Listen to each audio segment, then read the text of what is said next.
Jadi kita hari ini mau ngapain? Kita hari ini kita mau Ke Afdeling 2. yes ke tempatnya. Kita mau menjelajahi perkebunan ini. Terus kita juga mau belajar ya guys, yang pentingnya. Berikan aku. Nah, jadi kita mau mengunjungi TM tahun 2015. Jadi kita bakal lihat gimana sawitnya mau dipanen. Nanti kita juga bakal ke kebun sawitnya. So, check it out. Gimana Bu perjalanannya tadi Bu? Hai, seru banget. Cepet banget sampai sini. Terima kasih Tol Indonesia.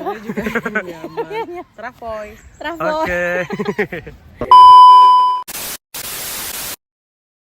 Halo semuanya, selamat datang di video presentasi kelompok kedua. Pada kesempatan ini, kami akan menyampaikan hasil kunjungan lapangan kami ke PTPN keempat, Regional 1, Kebun Seissilau, Kabupaten Asahan. Di sana, kami menanyakan langsung mengenai 4 aspek penting dalam perbenihan kelapa sawit, yaitu bahan tanam sawit, varietas sawit unggul, pohon induk, dan seleksi benih. Informasi yang kami peroleh ini sangat berpengaruh terhadap produktivitas kebun sawit dalam jangka panjang. Langsung saja kita masuk ke videonya. Nah, jadi kalau bibit yang datang ke sini tuh kan bentuk kecambah berarti ya? Iya, kecambah. Nah, itu bahan tanam kita tuh, itu yang mau kita tanam. Itu ada nggak seleksinya atau ciri-ciri yang bagusnya gitu? Yang bagusnya gimana, yang nggak bagusnya gimana? Seleksi bibit itu kan dia dimulai dari kecambah yang masuk ya kan, dari PPKS itu biasanya kami kerjasama kan untuk mengambil. Kriteria kecambahnya itu yang pertama harus tampak dulu dia plumula sama radikulanya itu harus jelas, ya kan. Nah, jadi kalau dia udah dilihat fisiknya bagus ya itu yang ditanam. Dan PPKS itu biasanya menyediakan refleksi namanya, itu dia sebesar 5% dari jumlah bibit yang kita beli. Misalnya kita beli 100, itu 5 ditambahi jadi 105 gitu dia. Berarti paling gampang itu lah ya. Iya. Tapi kalau yang nggak bagusnya kayak mana? Ada nggak Ya, yang biasa aja yang apa itu yang plumulanya nggak ada atau radikulanya patah itu. Jadi kalau ada nggak kemungkinan dia bang kayak plumula radikulanya ada tapi dia nggak bagus? Ada, itu nanti ada di seleksi fase pembibitannya. Kan ada seleksi 1, seleksi 2, seleksi 3 gitu. Berarti kalau dia seleksi PN ya? Iya. Nah, kalau di PN itu dia seleksinya di mana itu bang? Nah, itu ada seleksi 1, seleksi 2, seleksi 3 deh. Nah, kalau seleksi 1 itu itulah dia nanti yang kurang-kurang bagus itulah di seleksi di singkatan. Jadi dia pada saat nanti dia pindah ke MN, ke nursery dia udah yang bagus semua. Nah, di MN itu pun itu diseleksi lagi gitu. Jadi itu memastikan bahwa yang bibit yang dipindah ke lapangan itulah bibit yang terbaik. Biasanya bang kayak ukurannya itu ini kerusakan yang paling nggak bisa ditoleransi gitu. Itu kayak mana itu yang biasanya bang? Nah, kalau seleksi di MNT biasanya yang pertama itu ada namanya bibit juvenil. Kalau misalnya kalian pernah baca itu bibit seleksi penyakit-penyakit di bibitan itu yang ada terpuntar, baru yang ada namanya kimera tahu yang daunnya agak kuning, nah itu dia. Baru yang daunnya nggak pecah, baru ada yang giant yang besar kali cuman jantan, nah itu dia seleksi di bibitannya. Kalau di pre-nursery sama juga? Kalau di pre-nursery utamanya fisiknya aja deh. Misalnya perkembangannya itu tingginya nggak sesuai, nah itu dia gitu aja. Kalau di pre-nursery cuma di tinggiannya deh, sama visualnya aja. Untuk di wilayah ini Pak, dia varietas yang dipakai itu apa namanya Pak? Atau kita dari ini dia namanya varietas Sokpindo. Sokpindo ini lami nih. Varietas lami, Sokpindo lami namanya. Ada yang lami, yang ambi, besar ininya produksinya. Ada baca buku ya. Kan banyak kan ada varietas PPKS, tergantung dari apalah penghasil benih ya kan perusahaannya. Ini Sokpindo lami. Tahun tanam 2015. Tuh. Baru Pak, itu kalau berarti ini di sini juga dibikin bibit atau beli langsung jadi? Ada tempat pembibitannya gitu nggak Pak? khususnya silo ada pembibitan kita. Jadi kalau ketika misalnya nggak ada kebun ini pembibitan, kita ambil yang udah disediakan dari kebun lain yang ada pembibitan. Jadi perusahaan itu memang sudah membuat ya berapa kebun untuk pembibitan dan sudah diatur nanti bibitnya ini mau kemana, udah diatur. Jadi kalau pembibitannya itu Pak, ada nggak kayak spesifik, kalau kami yang pelajari kan Pak, dia kayak Dura piscifera gitu, ada nggak spesifik jenisnya kalau di kebun ini kita? Nah, kalau itu kan dia untuk dari balai penghasil benih deh. Dia duranya dari mana, piscifera dari mana. Nah, sekarang kalau untuk yang sudah ditanam, Kita kecambah ya. itu dia hasil persilangan dari Dura piscifera itu. Itulah namanya apa? Tenera itulah dia jenisnya banyak kan. Itu ada yang ambi, ada lame, ada banyak lah di situ kan. Nah, itulah dia. Jadi yang kita tanam itu yang Tenera gitu. Ya, jadi di kebun ini ada namanya manajemen panen. Ya, sekarang saya tanya, tahu nggak Ken besok berapa Ken panen? Nggak tahu kan? Nah, jadi kita buat ini kita 8/10 ya, kapel panen, sistem panen 8/10. Jadi 8 kapel ya, 8 hari panen dalam 10 hari kan Pak? Ya. Ya, jadi dibagi 8 kapel. Nah, per kapelnya ini udah ditentukan blok-bloknya. Ini udah ada bloknya nih. Ya. Jadi penentuan kapel ini sesuai dengan arah jarum jam. Ya. Nggak bisa dia ini terbalik. Jadi harus nyambung dia. Ya. Nah, jadi udah ada ditentukan kapel panen. Ya, misalnya contoh ya, kapel 1 kita ada 40 hektar.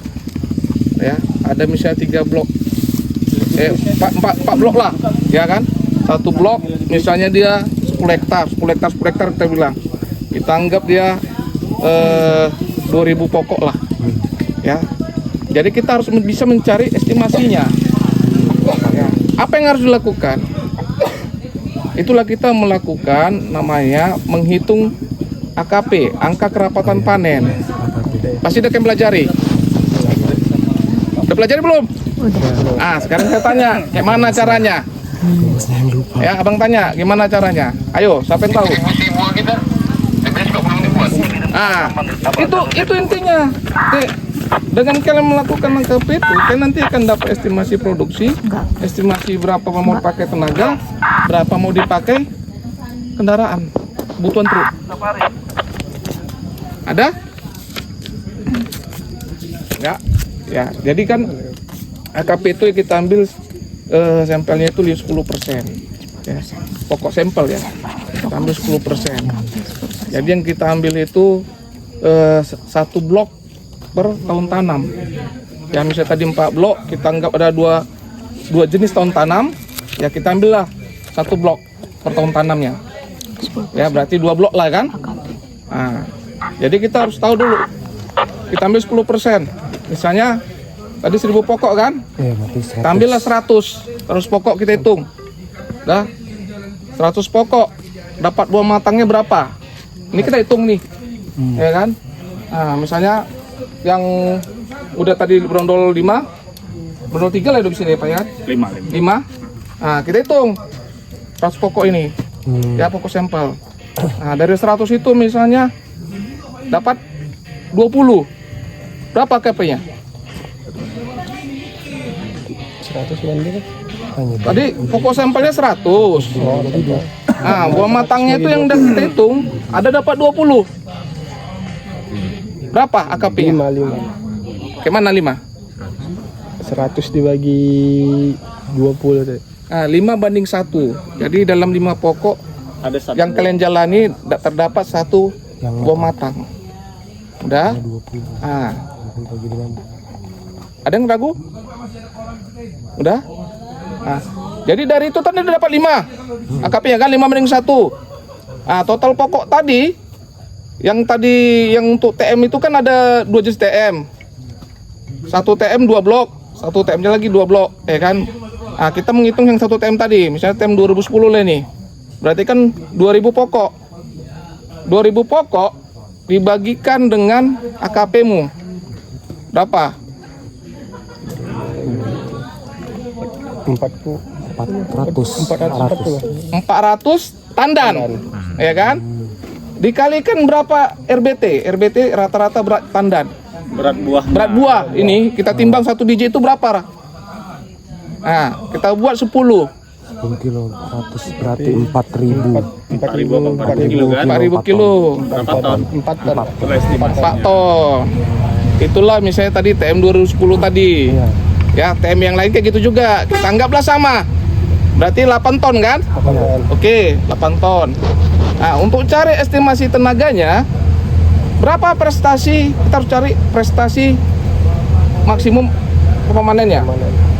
Ya, PMR namanya, prestasi maksimum rata-rata. Berapa? Kilogram per aka. Kalau istilahnya kilogram per aka. Nah, misalnya kita buat 1 ton 500. Ya kan? Nah, jadi kebutuhan tenaganya itu 8 ton dibagi 1 ton tadi 1 ton 500. Nah, berapa? Kali 8 kali 500 berarti 8. Enggak, tadi kan ada 8 ton kok ada estimasi untuk besok yang mau angkut. Iya. Ya, 8 ton. Nah, kita mau cari kebutuhan tenaga. Nah, prestasi tadi berapa tadi kilogram per akanya? 1 ton 500. 8 ton dibagi 1 ton 500 berapa? 5? Nah, berarti kita membutuhkan tenaga panen 5 orang. Ya. Kelentanya ya, Dek. Soalnya kalau kelentanya Iya, kami bingung gitu mau menjelaskan apa. Aku bukan dosen ya kan, jadi Oh iya, mau nanya Pak. Kan kalau di kampung kami kan memang bukan punya kami, cuman ada cerita katanya kan karena banyaknya yang maling laut gitu. Jadi sebenarnya boleh nggak buahnya ini kita panen belum ada yang jatuh brondolannya gitu, hanya dengan lihat warnanya kayaknya oh ini kayaknya udah kuning ke ini gitu. Karena katanya banyak di kampung kami gitu, takut dimaling, keburu jatuh, jadi belum ada yang jatuh pun asal lihat orangnya udah kayak agak kuning gitu segala macam. Jadi Itu boleh kita nggak? ini kan udah skop perusahaan. Ya. Semua udah ada norma, semua udah ada aturan. Udah. Orang buat norma aturan ini pasti kan ada yang ditarget dicapai. Ya kan? Jadi dengan kita ya peraturan di sinilah 5 brondolan alami. Iya. Itu dengan dipanen 5 brondolan alami itu kita tidak kita bisa mencapai minyak. Oh, Ya, rendemen. biar rendemen. Kita kejar rendemen. Namanya Kalau kita di kampung nggak, kita nggak mikirkan itu kilo. Iya. Ya kan? Kan jual Kita jual minyak, kita bukan jual air. Ya, kalau kau panen di buah mentah, dia nggak sesuai kriteria, berarti kan kadar air di dalamnya itu tinggi. Oh. Kita jual minyak, bukan jual air. Jadi Ya. kalau fisiologi sawit itu, Dek, kalau dia brondolan udah jatuh aja satu, itu Minyak turut bentuk. minyak sudah terbentuk dan produksi minyak terhenti. Jadi tinggal di sana tinggal kandungan airnya air. aja. Nah, yang bedakan brondolan 1, 3, 5, 7 itu kandungan airnya aja di dalam. Jadi kalau dia nggak brondol itu dia di dalam masih ada airnya. Makanya kan yang nggak brondol itu pasti lebih berat daripada yang brondol kan. Nah itu dia. Nah, perusahaan itu dia pastikan minyaknya semua itu terbentuk sempurna dulu baru dipanen gitu. Melalui kunjungan lapangan ke PT Perkebunan Nusantara keempat, Regional 1 Kebun Seisilau, kami tidak hanya memperdalam pemahaman mengenai perbenihan dan budidaya kelapa sawit. Pihak perusahaan juga membimbing kami secara langsung mengenai cara panen sawit yang benar, mulai dari teknik pemotongan, penentuan buah matang panen, hingga proses pengangkutan ke tempat pengumpulan hasil. Selain itu, kami juga mendapatkan penjelasan mengenai budidaya hewan penyerbuk kelapa sawit, seperti penggunaan kumbang Eleidobius sebagai agen penyerbukan alami untuk meningkatkan produktivitas tanaman. Tidak hanya fokus pada sawit, kami juga diberikan wawasan mengenai komoditas lain yang dikelola perusahaan. Salah satunya, tanaman karet. Kami diperlihatkan proses penyadapan yang tepat, pengelolaan kebun karet, serta pengolahan lateks secara awal di lapangan. Pembelajaran ini memberikan kami pengalaman langsung yang sangat berharga dan membantu kami memahami praktik agronomi secara nyata di industri perkebunan. Terima kasih telah menyaksikan. Sampai jumpa lagi. Bye. Sekali lagi.